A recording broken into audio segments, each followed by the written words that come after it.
Assalamualaikum warahmatullahi wabarakatuh. So before we begin our seminar today, let us recite Ummul Furqan Al-Fatihah.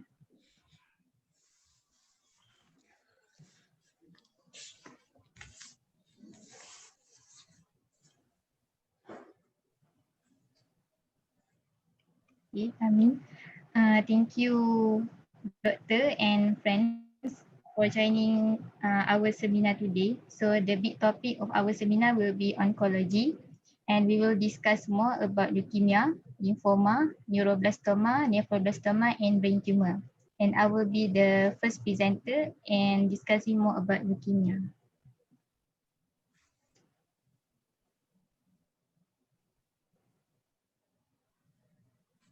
Okay.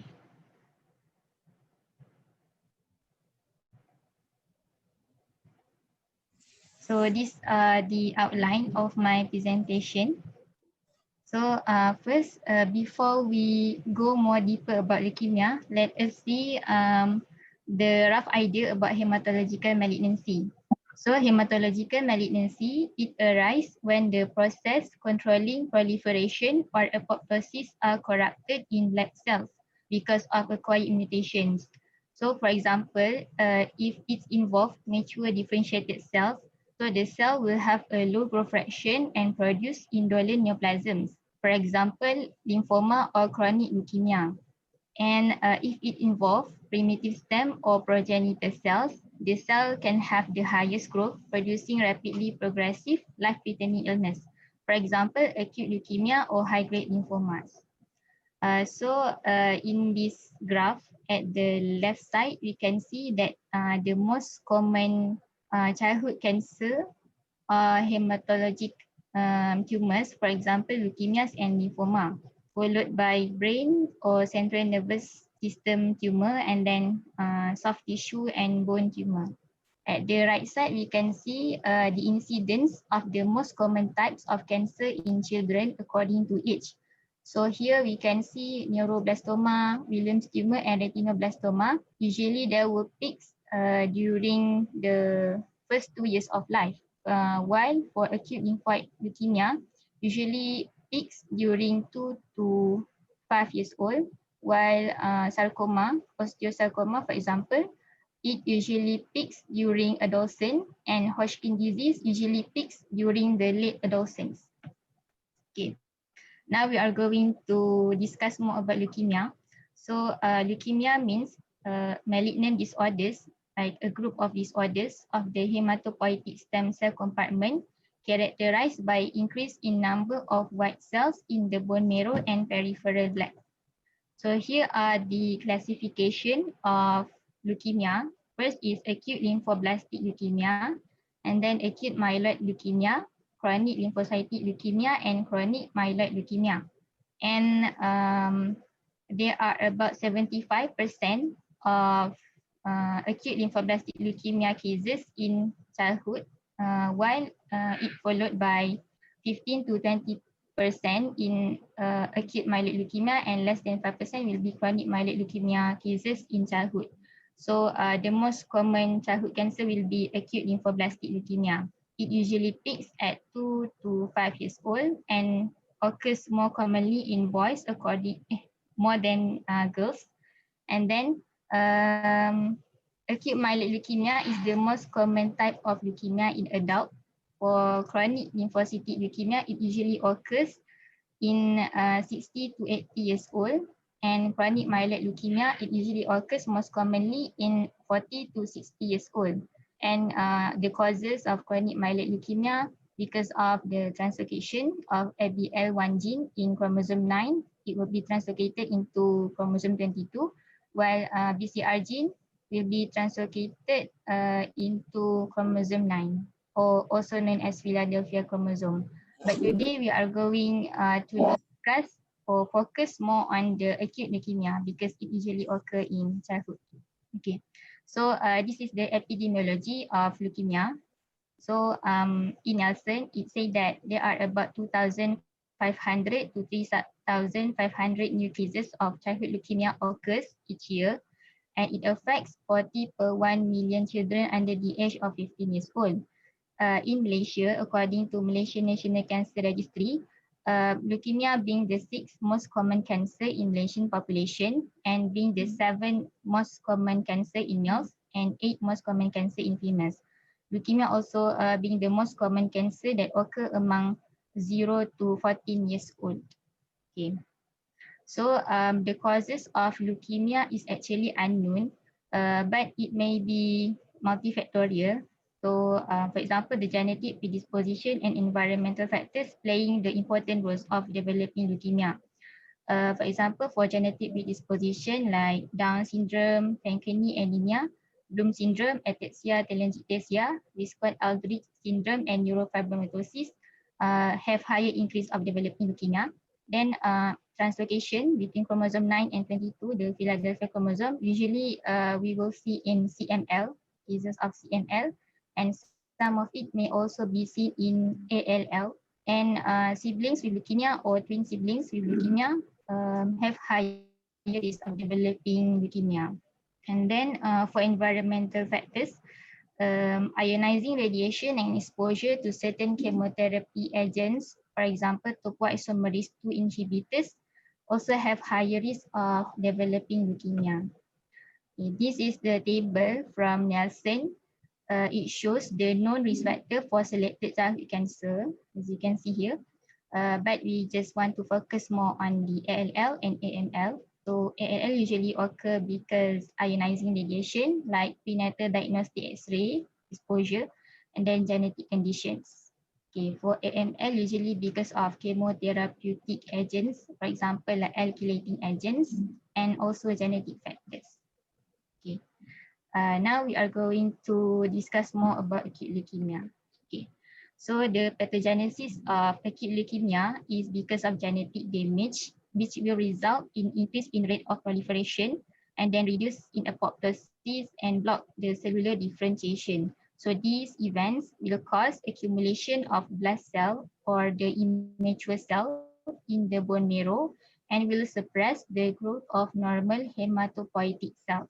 And acute leukemia usually rapidly fatal, but they may be easier to cure than chronic leukemia.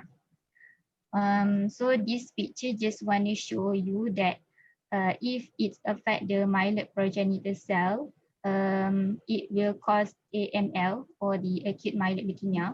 And if it affect this myeloid progenitor cell, it will cause no differentiation to red cell, platelet, or reduce in the amount of it. And there will be more increase in dividing this myeloid progenitor cell. So there will be accumulation of the blood cells.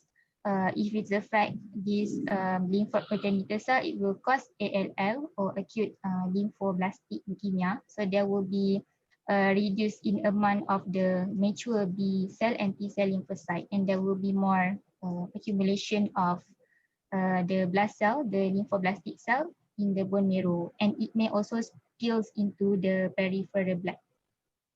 Okay, so this is the classification of ALL and AML according to World Health Organization system.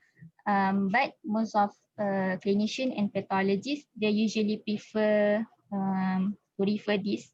For ALL, usually they will refer this immunophenotype classification, which is according to the cell lineage, either T cell or B cell. While AML, usually they will use French American British system.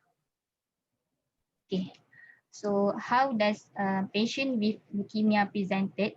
So generally, the patient will present with anorexia, malaise, and then pallor because of anemia, infection or fever because of neutropenia, and then bruising, fatigue, nosebleeds because of thrombocytopenia, bone pain and bony tenderness because of the infiltration of the blood cells into the bone marrow and causes expansion of the bone. So it will cause bone pain. And then during physical examination, we might find that the patient have enlargement of the liver or spleen, which is hepatosplenomegaly, and then lymphadenopathy, superior mediastinal mass. For example, we can see in T cell lineage ALL. If it's infiltrate into central nervous system, it can cause headaches, vomiting, and nerve pulses. And if the blood cell infiltrate into the testis, it can cause testicular enlargement. Okay. So here just the illustration of the symptoms and signs of leukemia, like swollen lymph nodes, fever because of infection, the neutropenia, and then night sweats, nosebleeds because of thrombocytopenia, severe infections, bleeding easily, bone pain because of the bone marrow infiltration, red spots on skin, and weight loss.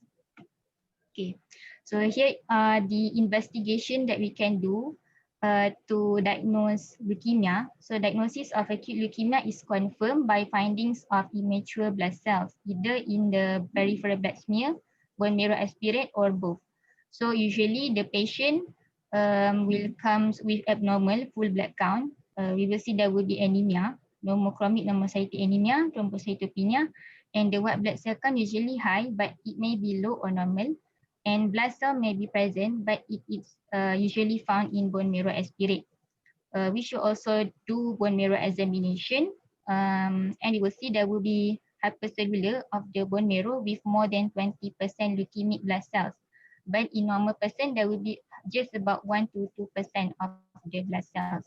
And if there is any presence of rods in the cytoplasm of the cell, this may indicate that there is AML. We should also obtain the chest X-ray because we want to exclude TLL because they usually comes with mediastinal mass. And then cerebrospinal fluid should also be analyzed by doing the lumbar puncture. So if there is any blood seen in the cerebrospinal fluid, so it indicates that there is CNS involvement. And we should also monitor the renal function and uric acid because it may indicate if there is any renal infiltration or tumor lysis syndrome. Tumor lysis syndrome is one of the complications of administering chemotherapy.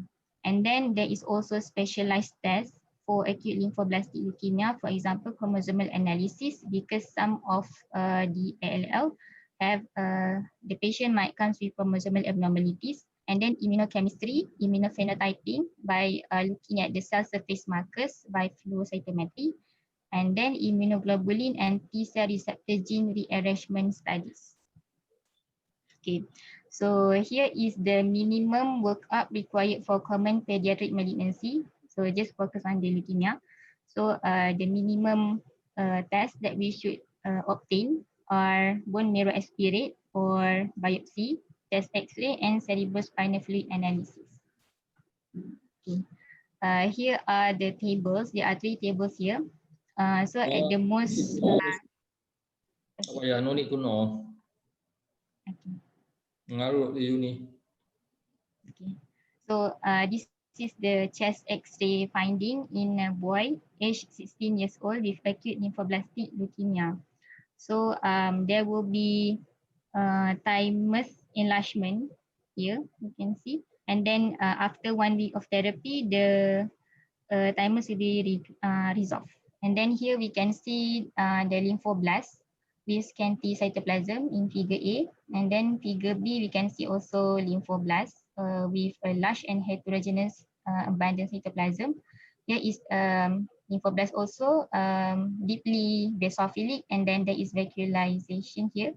And then this is the immunofluorescence that reveals if the green one, it shows TDT, the cell surface markers of the cell, and then the orange one is CD10. Okay, membrane CD10. This is just want to show you the difference between ALL and AML. So there will be presence of outrights in the myeloblast. This is the outright, and this is multiple outrights here. This is black. Okay. So becomes the differential diagnosis for acute leukemia. So the differential diagnosis of acute leukemia includes non-malignant and malignant disease.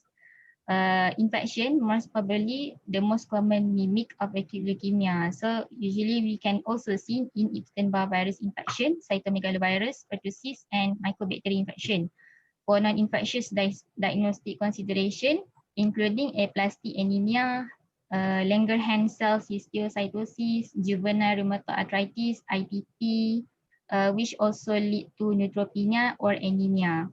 And for several other malignant diagnoses that can also mimic leukemia are neuroblastoma, rhabdomyosarcoma, and Ewing sarcoma.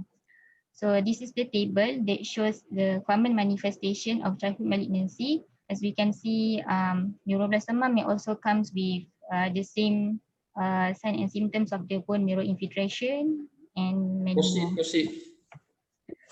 Okay. You, So you the management. ini semua nak baca.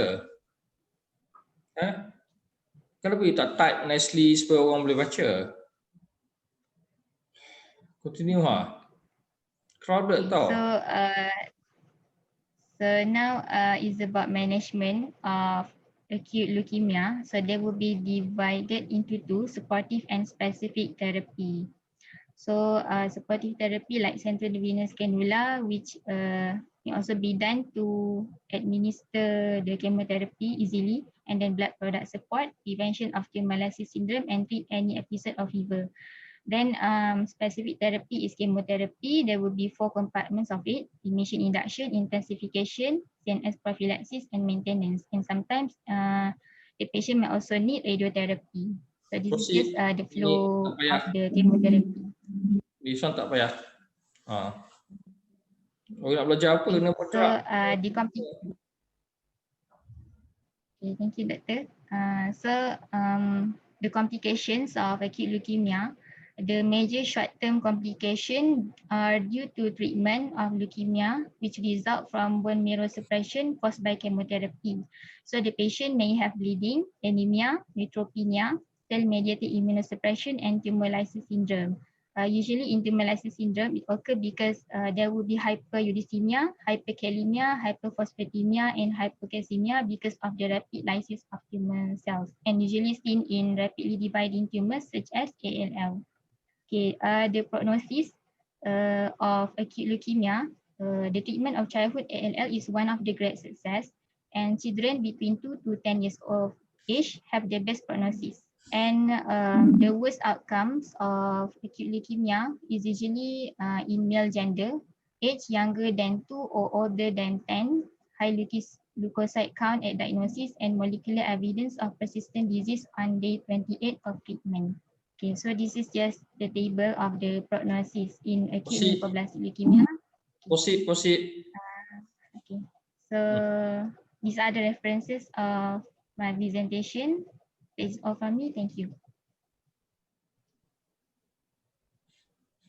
Is there any question?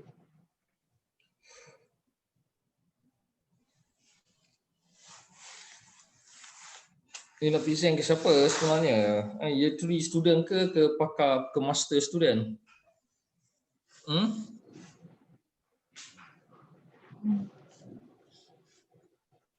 Next presenter.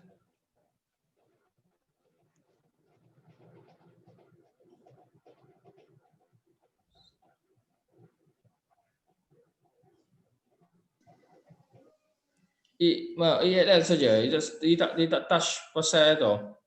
EML. Ada sikit tentang AML tadi, tapi untuk Sebab apa? kronik You tak sangat. focus to deep dalam ELL. You faham? Ini ELL tu you tak perlu belajar dalam year 3. Even year 5 you tak perlu. That's why you tak boleh nak ni. Sepatutnya you touch little bit ALL, EML, myeloid, chronic myeloid and all these things. So, Okay. Kenapa? Mana ni? You should touch little bit lah. Bila you touch too detail ALL, you tak boleh discuss yang lain.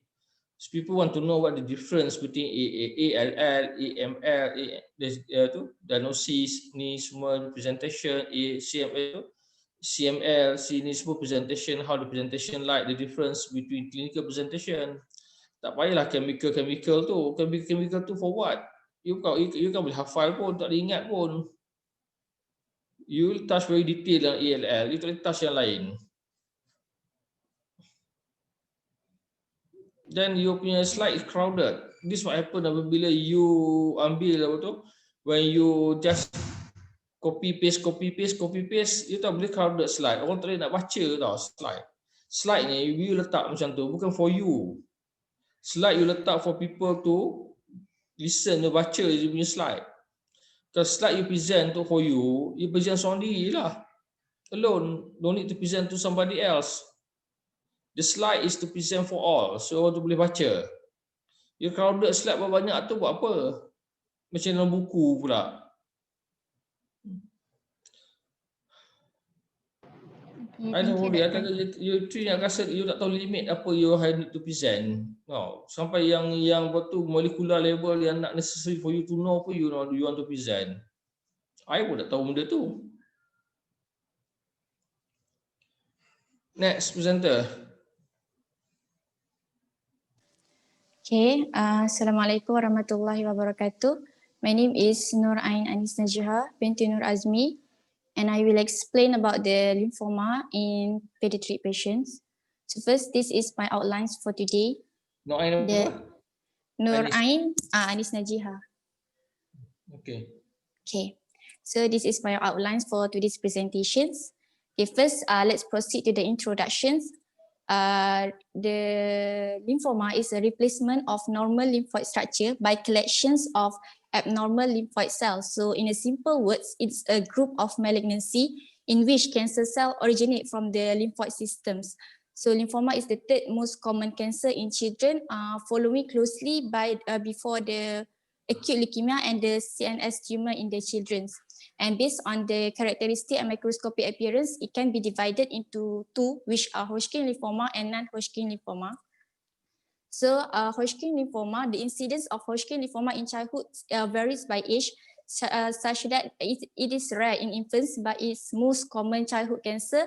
For 15 to 19 years old age group, it has a 5-year survival. And with children with lower than 15 years old, it is most common in the boy, but in adolescents, it's most common in the female with male to female ratio 0.8.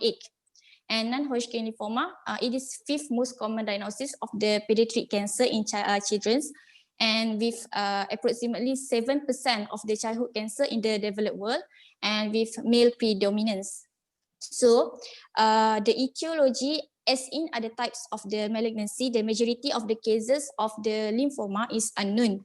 So among the virus, but it is believed that it's associated with infection, immune suppression, and also genetic. And some of the virus that can contribute to the lymphoma is EBV. And it is also having a higher incidence of the lymphoma in immunosuppression patient compared to the non-immunosuppression patient. And then classifications based on the National Cancer Institutes, the non-Hodgkin lymphoma and Hodgkin lymphoma can be further divided into several subtypes. You can read it here, which are classical Hodgkin lymphoma, nodular lymphocyte, or for the non-Hodgkin, lymphoblastic lymphoma, small non-cleft, and large cell lymphoma. And for the pathogenesis, I'm not going to explain too detail about the pathogenesis because the pathogenesis of the lymphoma itself is largely unclear. But it is believed that there is a random or unknown gene mutations with the help of the Epstein-Barr virus and also the state of the patient. If the patient is immunosuppression, this will cause the white blood cell will accumulate in the lymphoid tissue and cause the lymphadenopathy and all lymphoma clinical manifestation in the lymphoma patient. And then clinical manifestations, most of the patients with lymphoma will come to the doctors with painless lymphadenopathy, non-tender, firm, and rubbery. But if the patient doesn't have lymphadenopathy, it doesn't mean that you can exclude the lymphoma for your differential diagnosis. So most of the Hodgkin lymphoma, the lymphadenopathy is located at the cervical, supraclavicular, and also axillary. For the non-Hodgkin, it's commonly generalized lymphadenopathy. And the mediastinal mass may present with the respiratory systems that may cause dysphagia, dyspnea, orthopnea, cough, and also if the mediastinal mass is too large, it can cause superior vena cava syndromes because it's obstruct the superior vena cava. And then systemic symptoms such as fatigue, anorexia, and weight loss. and fever more than 38 degrees Celsius for the consecutive 3 days, and also drenching night sweat, and also unexplained weight loss for the previous 6 months. These three fever, night sweat, and weight loss is called B symptoms, and it is believed that people that having B symptoms tend to have a worse prognosis. And then other such as hepatosplenomegaly, it may present if the patient is having advanced stage of the lymphoma. Next is investigation. Actually, there are a few of investigation that can be done in the lymphoma patients that help you to know the extent of the disease, to make the staging, and also others lah. But the most diagnostic step for the lymphoma is biopsy. You can biopsy the lymph nodes of the patients.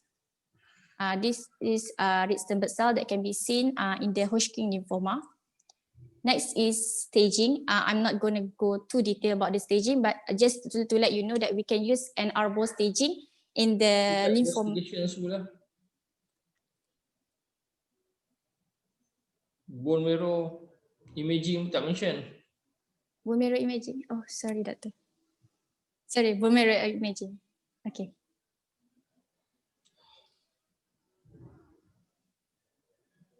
Okay, next. Can I proceed, Dato? Okay. Next are stagings. We use an arbor staging in the lymphoma. The staging is crucial to know the extent of the disease and to treat the patients. So therapy and prognosis are based upon the stage of the disease. And then treatments, you can be divided into immediate and definite. If the patients have airway compromise because of the mediastinum just now, you can give them with higher dose of steroid and airway support. SVCO, superior vena cava, you can give a stenting of veins. Tumor lysis syndromes, you can give hyperhydrations. And definite and long term is obviously chemotherapy and radiotherapy, depends on the stage of the patients currently being.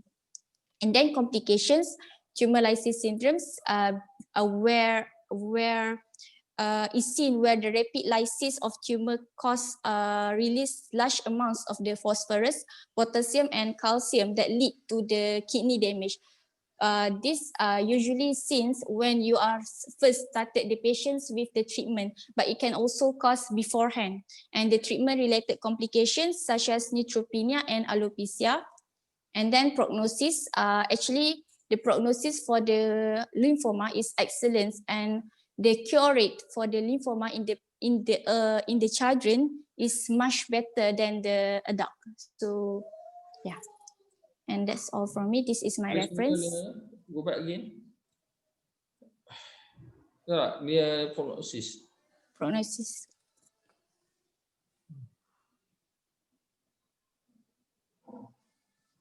Go back semula yang tu. What? Sebab nak baca laju sangat. Okay. Apa treatment related complication tu?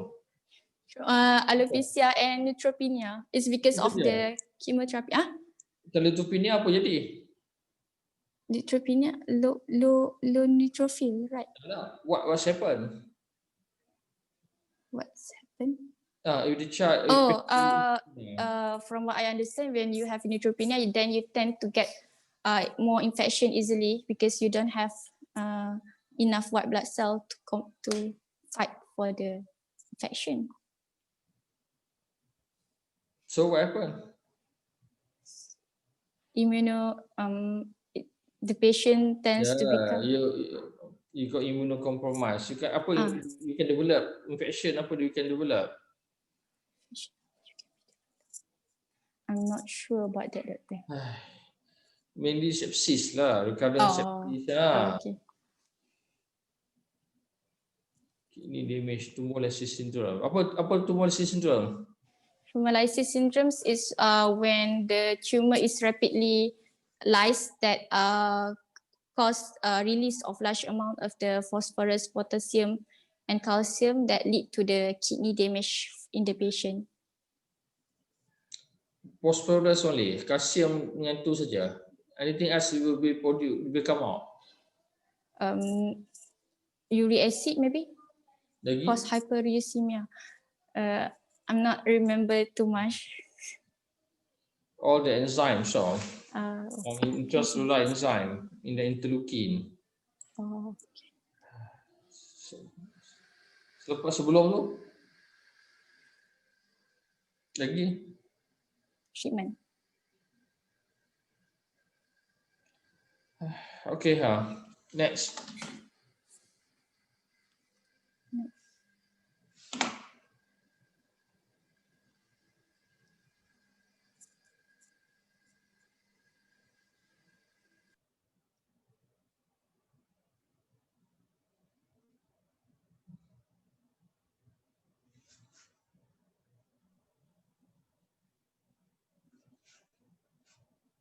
Nurul Aiza.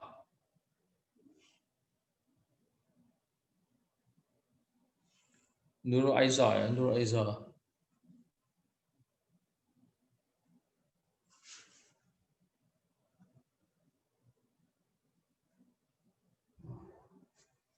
Apa 12 tu okey.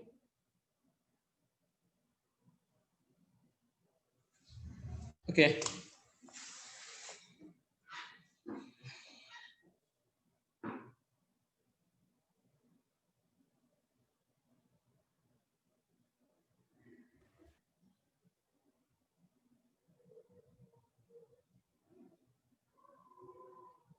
Tak dengar?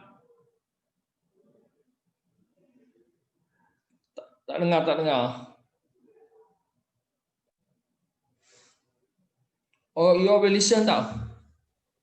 Tak boleh juga, doktor. Ha? Tak boleh juga, tak boleh dengar. Beritahu dia.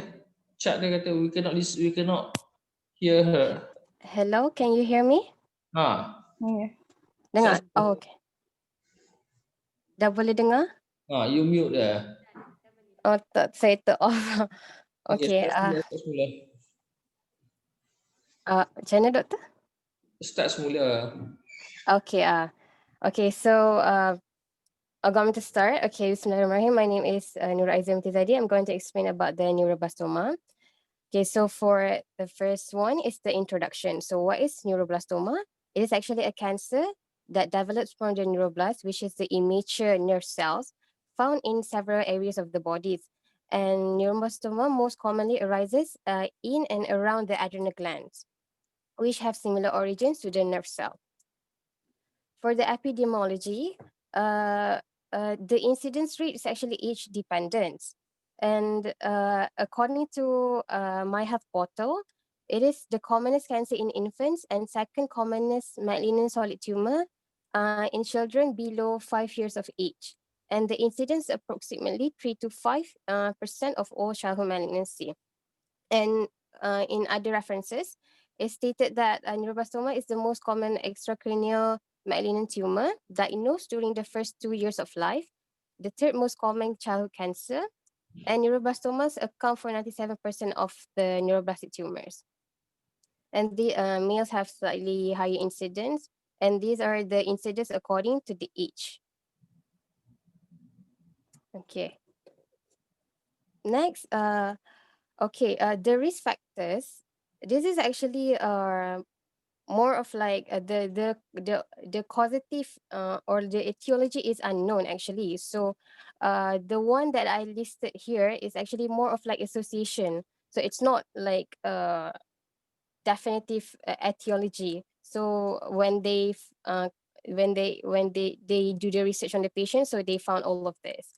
So the first one is association of the maternal and fetal factors such as opiate consumption, especially codeine, folate deficiency, toxic exposures. But even this has little convincing evidence, and the congenital abnormalities, and also gestational diabetes mellitus. And then we have genetic factors and also familial neuroblastoma. But I think that if you want to focus, you can focus on the genetic factors, such as Turner syndrome, H-sprung disease, central hypoventilation, and neurofibromatosis type 1, because this might, we can assess more in this kind of patient in case if they have a neuroblastoma.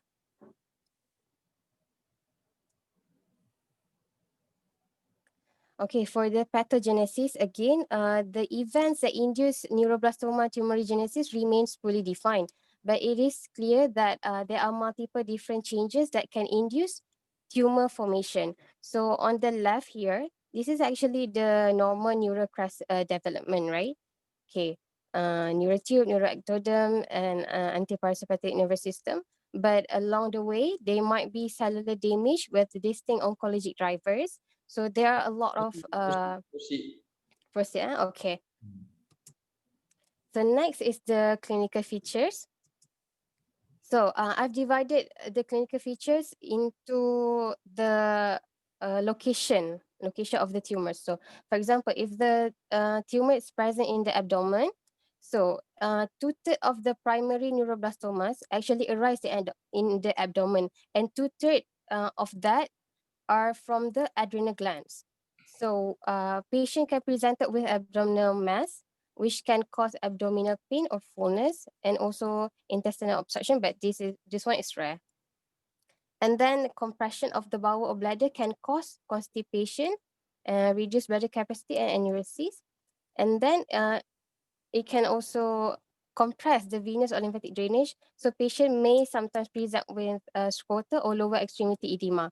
And then if the tumor is presented in the thoracic tumors, okay, so note that thoracic tumors is actually incidental findings on chest x-ray. For example, when patients or the caregiver complains of complaints of patients having respiratory symptoms, such as stridor or chronic cough. So they might undergo a chest x-ray, and then incidental findings shows that there is actually tumors. Usually uh,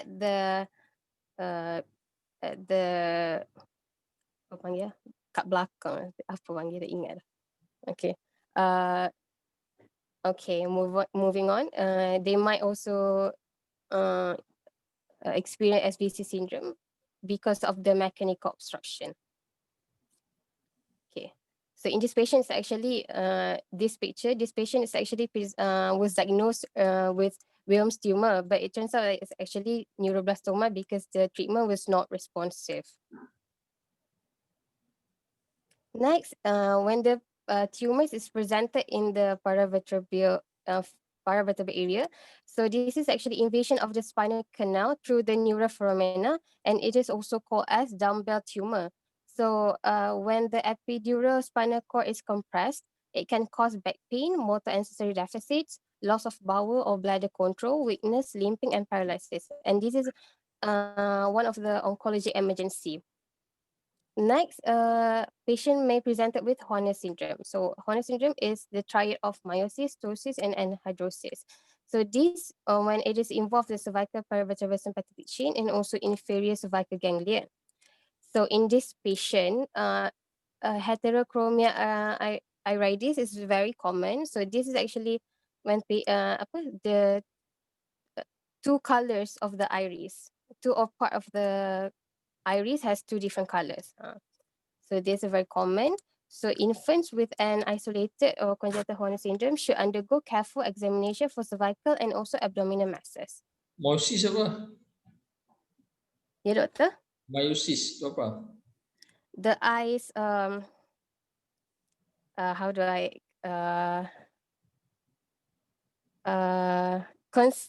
constriction, Of.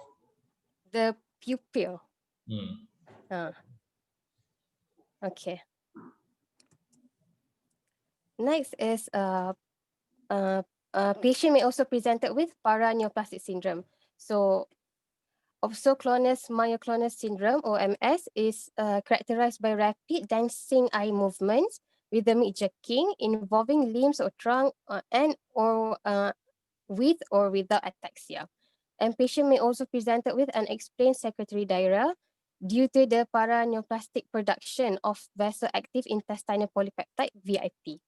And then there are several other symptoms such as fever, weight loss, irritability, bone pain, may presented with fractures as well if the cancer already metastasized to the bone and bone marrow, proptosis, periorbital ecchymosis as in the picture on the right, and then scoliosis, anemia, hypertension, and unilateral nasal obstruction.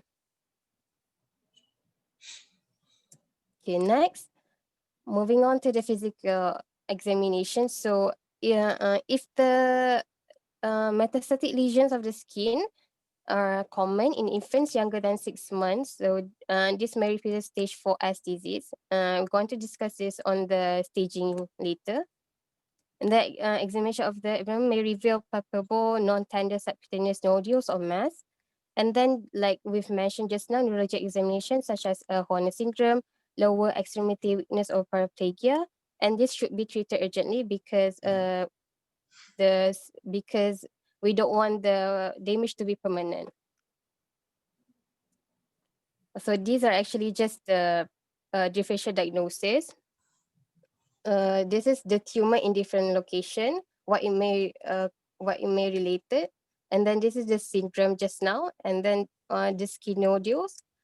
So you need to differentiate all of this. Like I've mentioned, in one of the patient that I've shown the picture just now, the doctor actually diagnosed the patient with Wilms tumor here in the suprarenal, but it turns out it's actually neuroblastoma. So just you can just read this later. Baca.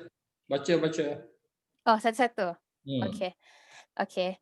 So, for example, if the tumor is in the suprarenal, you need to distinguish it can also be Wilms tumor or hepatoblastoma.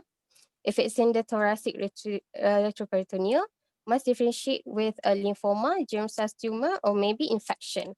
And for the metastatic involvement of the bone marrow, it you need to differentiate between the lymphoma, small cell osteosarcoma, and mesenchymal chondrosarcoma is leukemia, megakardioblastic leukemia is mainly like the bone marrow involvement. And then if it metastasized to the spinal canal, uh, check for the tumors, neurodevelopmental tumors such as desmoid tumors, epidermoid tumors, teratomas, or astrocytomas. So for this syndrome, the OMS, so there are several factors that can cause the same syndrome. So tumors such as hepatoblastoma, infections such as poliovirus, parainfluenza virus, Coxsackie virus, and HIV also, and the ingestions of several substances, toxic exposures, and also metabolic derangements such as hyperosmolar non-ketotic coma. And for the skin nodules, you need to differentiate neuroblastoma with the dermoid or other cysts, subcutaneous fat necrosis, benign tumors, infantile myofibromatosis, and then also malignant tumors such as infantile fibrosarcoma, rhabdomyosarcoma, and also congenital leukemia.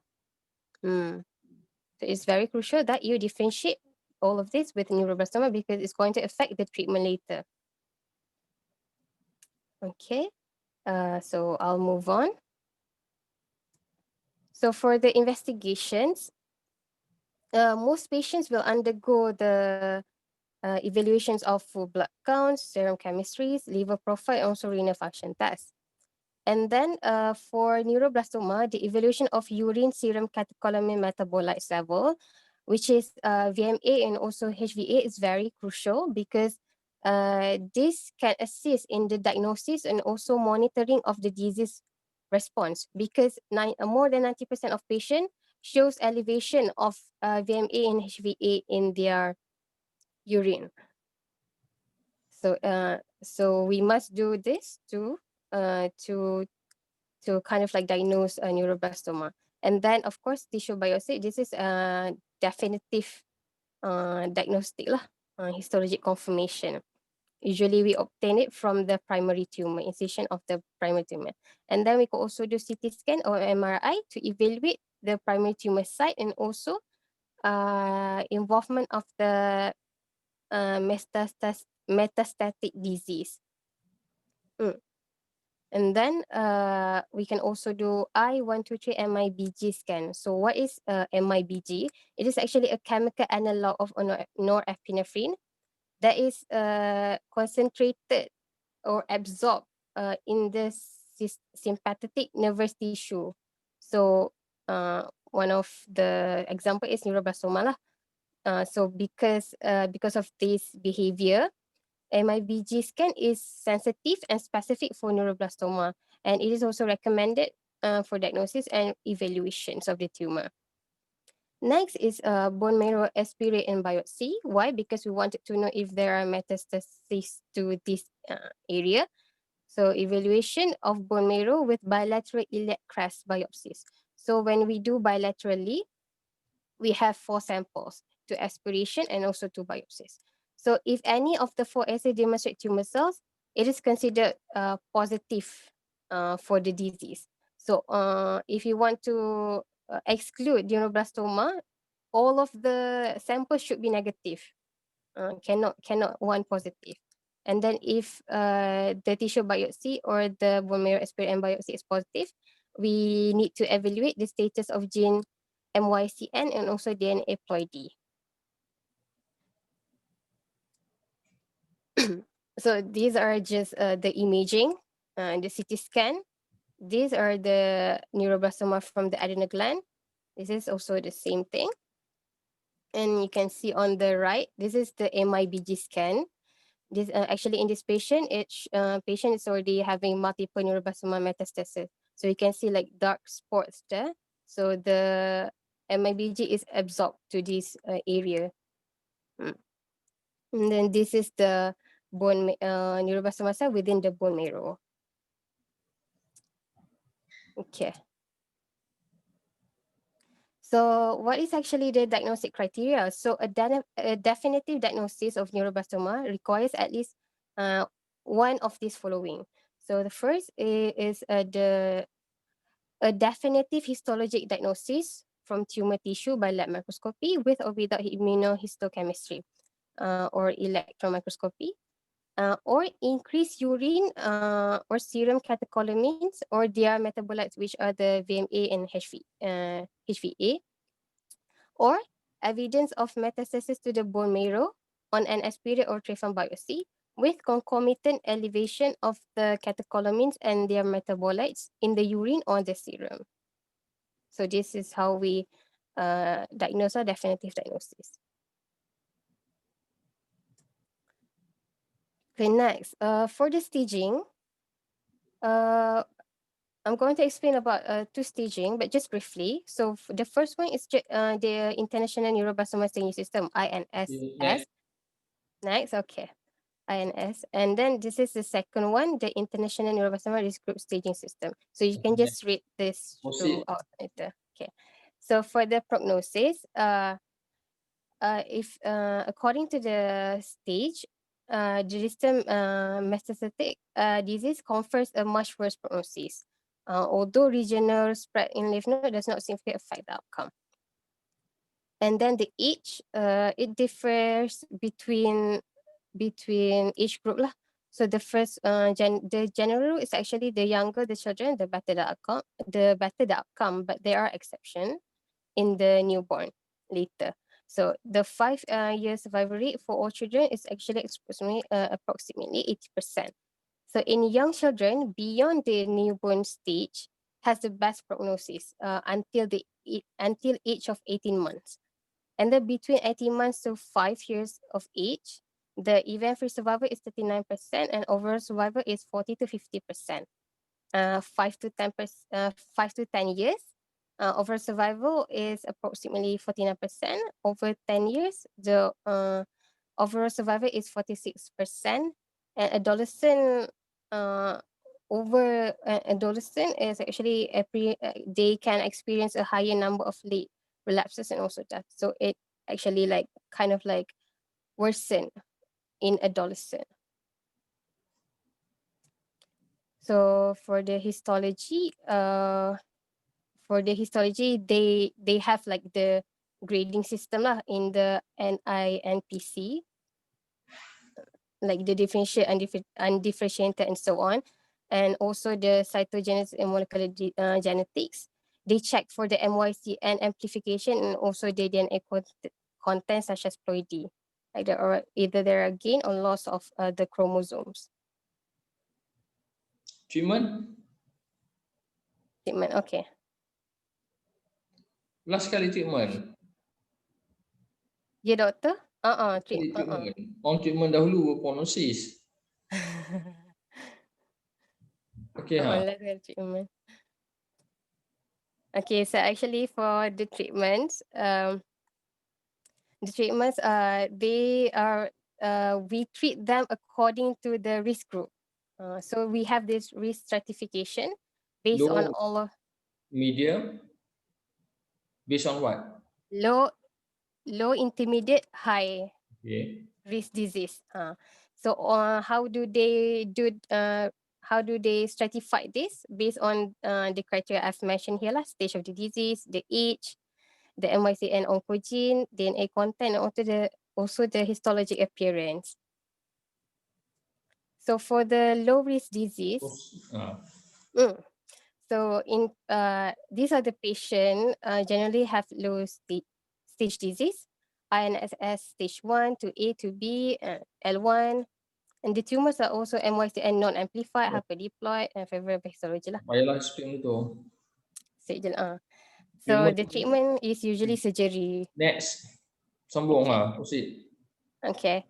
So other than that, we also have observation management. So we mainly like macam follow up and observe. We don't really treat them. So in patients who are newborns with small adrenal masses, so we do serial ultrasound of adrenal mass. Tak payah infant with asymptomatic, infant less than 1 year old. Proceed. Okay. You nak belajar apa benda ni? Proceed. Okay. So these are the people, the patients in the intermediate risk disease. Tak And payah. the treatments. Yeah. And the treatments are chemotherapy, surgery, and also avoidance of radiotherapy. Don't waste time. Saya mention tajuk je, okay. And then for high risk disease, these are the patient involved. And we do induction, local control, consolidation, and also maintenance. And you can read the tak payah baca pun tak apa. Don't waste time. Banyak benda lain nak baca penting benda ni.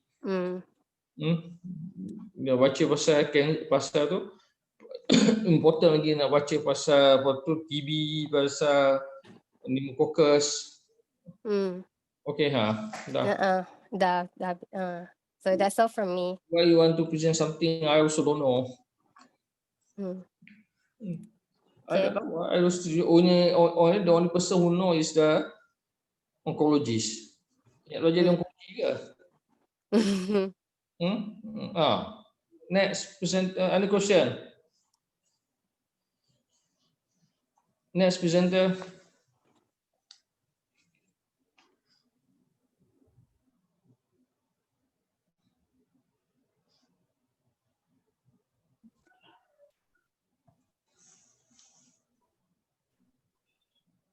Okay.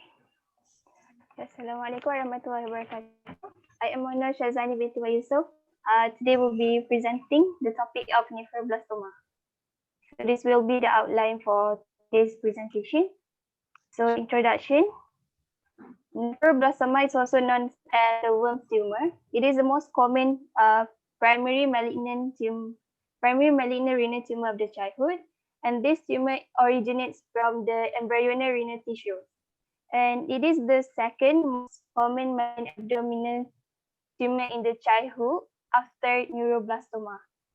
And the most common sites of metastasis for these tumors include the lungs, regional lymph nodes, and liver. So for the epidemiology, it accounts for 6% of the. Okay. Okay. Okay, proceed.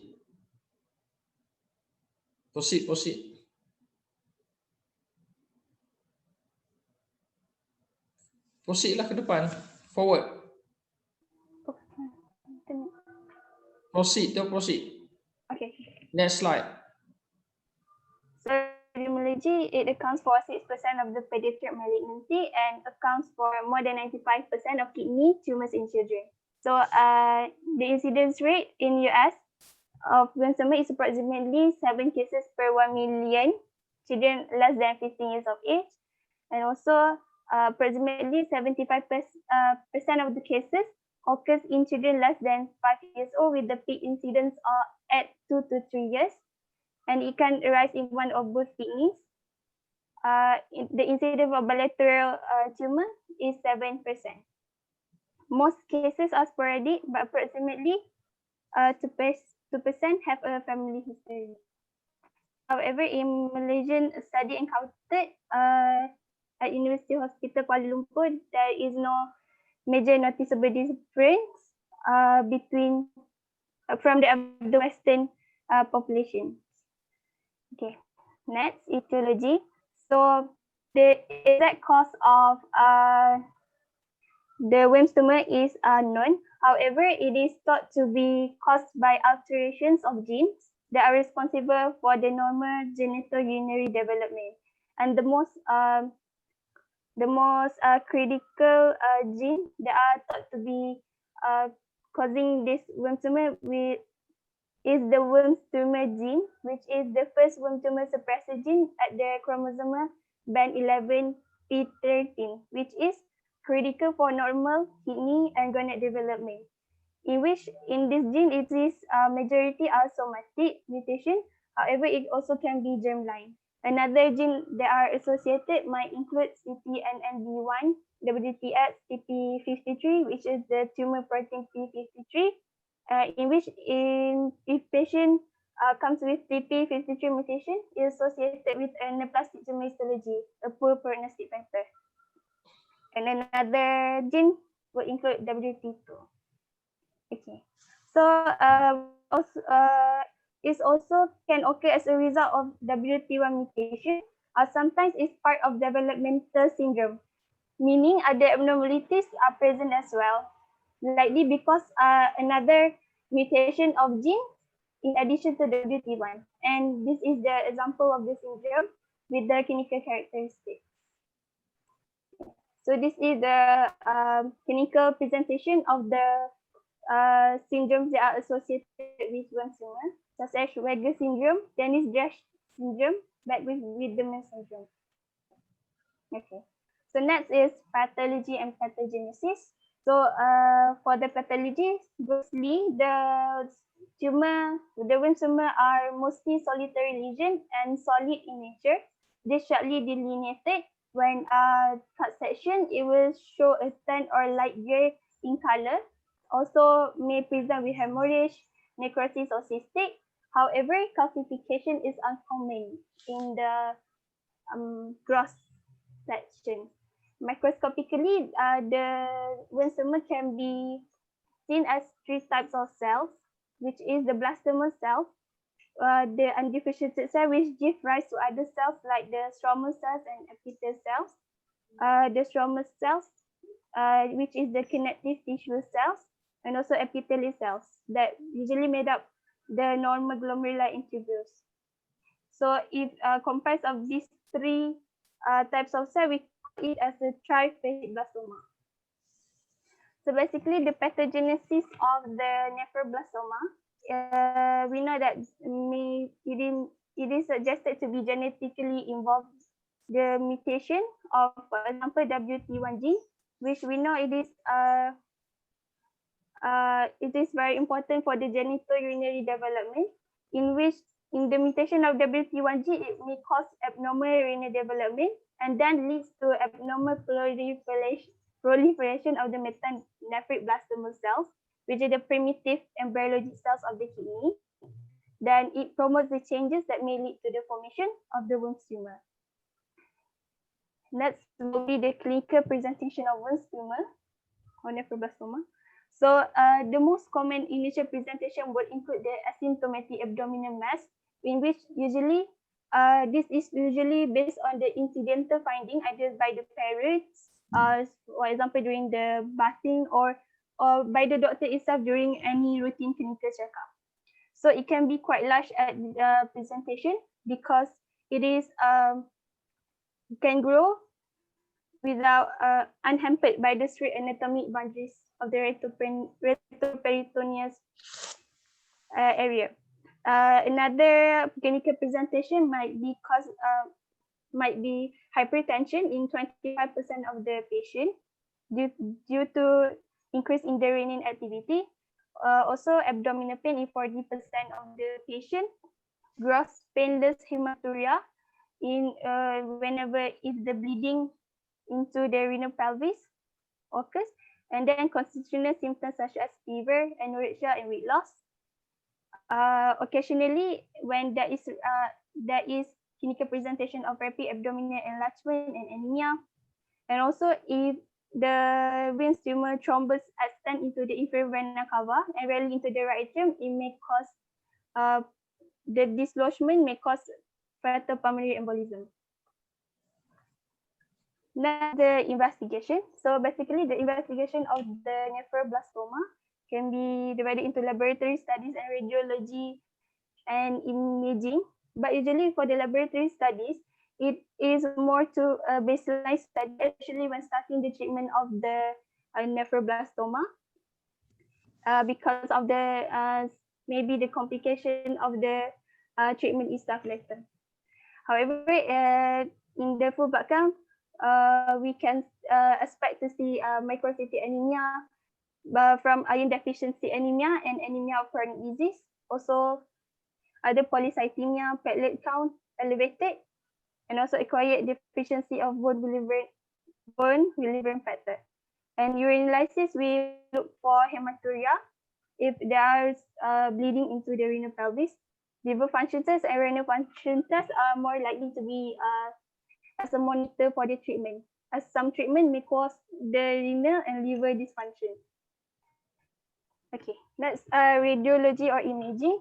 So the radiology imaging may include plain abdominal radiography, abdominal ultrasonography, and CT of the abdomen. It is especially important to differentiate between the intrarenal original mass and other mass, differentiate from other mass such as the adrenal mass of neuroblastoma, for example, and other mass in the abdomen.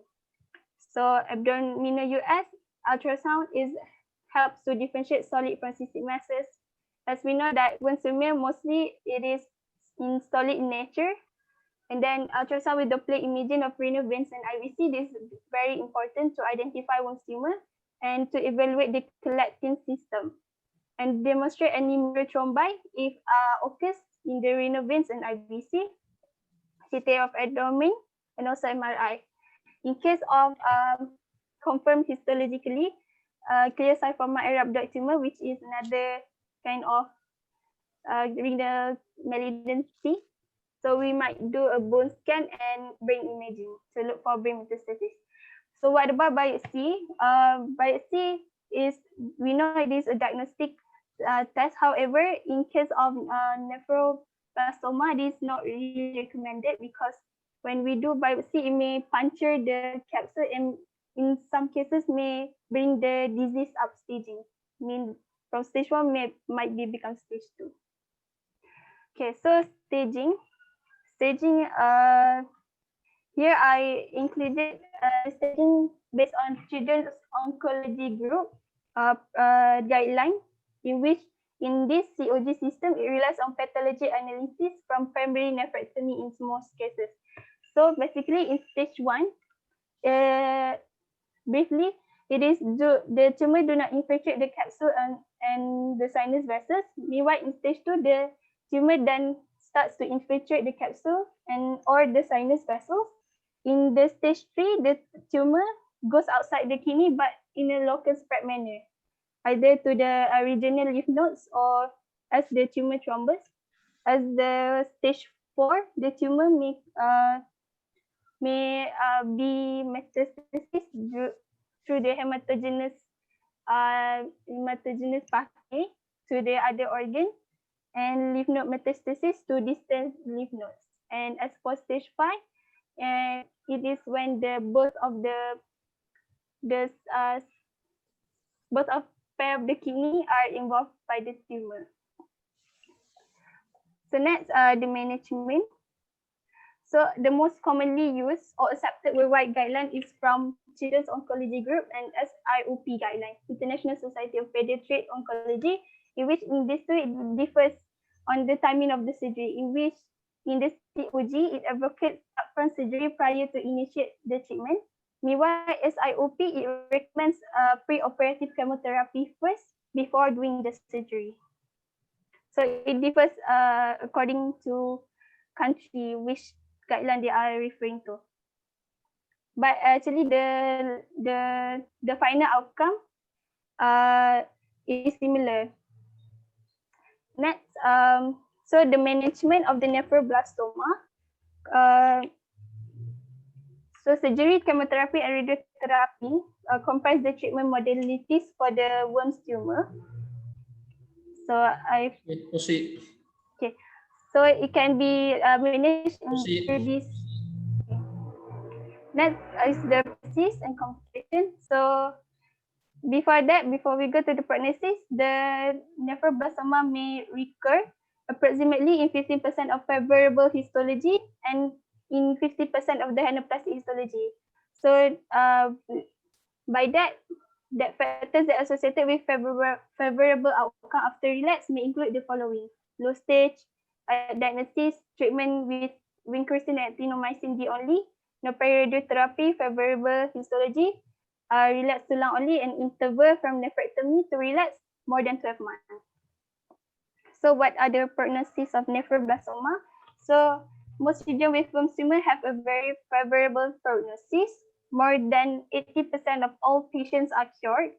And the cure rate for patients with metastatic disease at presentation is over 60%. But if the relapse occurs, it carries a poor prognosis.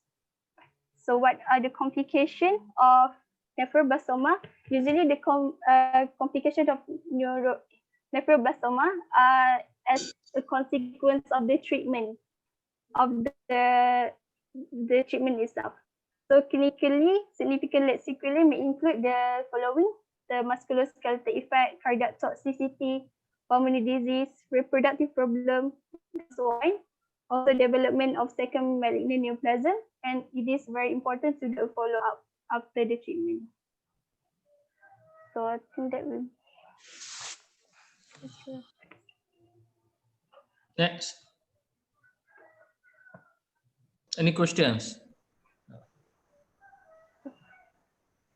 Okay, next.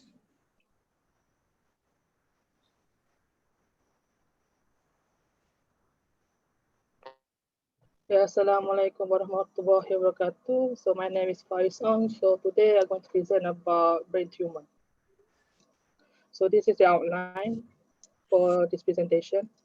For the definition, so brain tumor is an abnormal and uncontrolled growth of cell in the brain. For the epidemiology, you need to know that brain tumor is the most common solid tumor in children, and it consists of 15 to 20% of all childhood malignancy. Is the most common malignancy is via hematological disorder such as leukemia, and brain tumor is the second most.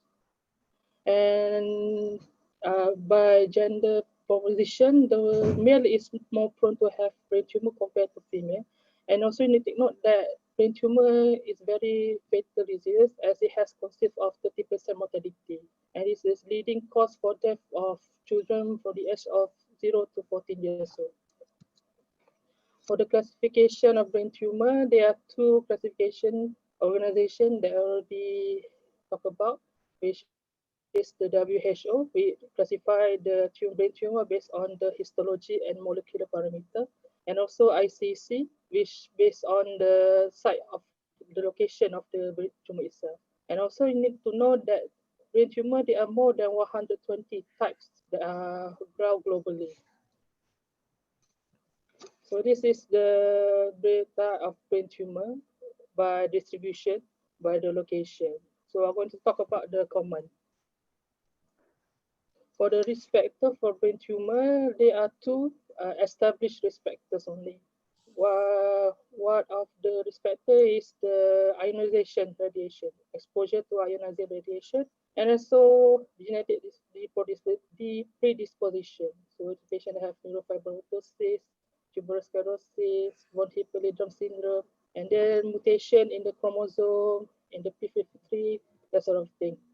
genetic predisposition. So next is clinical manifestation. You also need to know that there's no specific sign or symptom for brain tumor, and it's very non-specific as it can overlap with other diseases. Because most common complaint of if headache, nausea, vomiting. So there are many diseases that cause that sort of symptom. So need to know different differential diagnosis that correspond to that sort of symptom. And this is the clinical manifestation. So you can see they can cause developmental delay, they can cause microcephaly, bulging the fontana, lethargy. And in adolescent or young children, it can cause, again, persistent headache, blur vision, and it can cause delayed puberty or slow growth. And in older ages, it can cause vomiting, coordination problem, behavioral changes, abnormal eye movement, febrile seizure. So to make it easy for you, this is the symptom that can occur based on the site where the tumor is present. So if the tumor is present at the suprasellar or chiasmatic, because we know that it is adjacent to the pituitary gland and also the optic chiasm. So what it can cause is visual field deficit. It can cause puberty because one of the hormone that produced by pituitary gland is growth hormone, FSH, LH, or diabetes insipidus. Next is pons. So pons, you know that if this occur in the pons, then it can cause spatial weakness because the cranial nerve, trigeminal nerve, is originated from the pons. So it can cause spatial nerve weakness, drooling, incoordination, disconjunction gaze. If originated from the midbrain, it can cause vomiting, nystagmus, diplopia, tremor. And next is cerebella. So cerebella, you know that its function is to govern the voluntary movement, right? So if occurs here, it can cause tremor, it can cause tremor or dysmetria. So basal ganglia, one of the function is to movement, right? So when there's tumor in here, it can cause movement disorder, and also it can cause weakness in the cortex. It can also cause disorder of the language, encephalopathy, visual field deficit, altered sensorium. If they occurs in cervicomedullary, can cause headache, dysphagia, dysphonia. Next, we are going to talk about common brain tumor that found globally. So first is astrocytoma, which is the most common type of brain tumor, and the peak age for this tumor to occur is around 5 to 9 years of age. And you can divide it into low grade or high grade, because it's very important, because in high grade, the patient have low prognosis. Next is craniopharyngioma. It's located in suprasellar area. So you know that suprasellar area is above the pituitary gland and also adjacent to optic chiasm. So it can cause visual impairment and endocrine impairment. And the peak age is around 5 to 19 years old. So basically presented around teenagers who presented this type of complaint. Next is ependymoma. So it arises from posterior fossa and spinal cord. So the peak age is around for patients who have less than 3 years old. And you need to take note, even though it can also arise from spinal cord, intracranial is more common in children compared to adults. And spinal ependymoma is rare in children. Next is medulloblastoma. So medulloblastoma occurs primarily in the cerebellum. So in cerebellum, it can cause movement disorder or tremor, and the peak is around 0 to 4 years old. It can cause increase in cranial pressure and cerebellar dysfunction. And this is the differential diagnosis. So you know that, as I said before, that most of all of the symptom that I said previously is overlap with many diseases, and it's not very specific. So we need to know other diseases that can cause the same symptom as brain tumor. So one is gastroenteritis, vomiting, nausea, brain abscess. If it occurs in the cerebellum, it causes cerebellar dysfunction, hydrocephalus, microcephaly, atriovenous malformation, can also cause headache, can cause headache, nausea, vomiting. So many diseases that can cause the same symptom as brain tumor. So what you need to know is that to diagnose it, you need to have the only investigation you need to do is imaging, which is MRI. So there's another investigation that you can also apply, because if they affect the pituitary gland, so you can do evaluate the endocrine dysfunction, and also lumbar puncture. Well, lumbar puncture is rare because most of the time it's contradict in brain tumor because due to increased cranial pressure. However, the only brain tumor that can cause real positive result is only ependymoma, because it can cause lesion in the spinal cord. So there's finding in the cerebral spinal fluid. And this is a management. For the management, the most common management is this to do surgery, which is basically done by neurosurgeon. And next is the option is radiation. However, radiation is rarely used because for children below than 3 years old, because you need to know the weight, the risk and benefit, because children below than 3 years old need to have can impair the neurological development. So you need to take note of that if you want to do radiation, and also chemotherapy. Next, palliative care, because for the prognosis, the survival is basically depend of the age and type of tumor, because different tumor shows different survival rate. For example, in astrocytoma, the 5-year survival rate is 97%, which is very good. However, in high-grade glioma, the survival rate is a very bad prognosis, because the survival rate is around 80% only, 20%. And the long-term morbidity that can cause due to brain tumor, the complication can cause secondary neoplasm.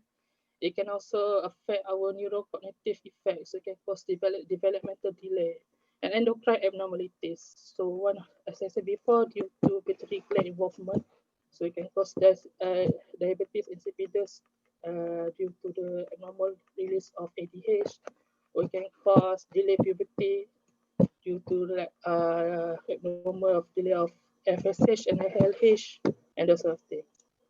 I think this is my reference. I think that's all from me. Thank you. Okay, any questions?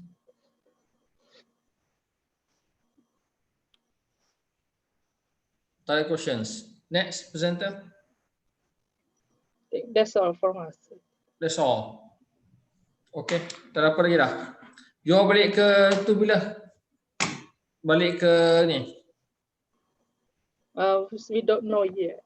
Don't know yet. Because 28 December, the only student who are allowed to go back is 5th year. Ya, tak tahu lagi bila. Okay, tak apa. Clinical teaching tak tahu lagi bila start. Belum lagi, Doktor. Tak apa, tak apa. Bincang kemudian. Okay. Okay.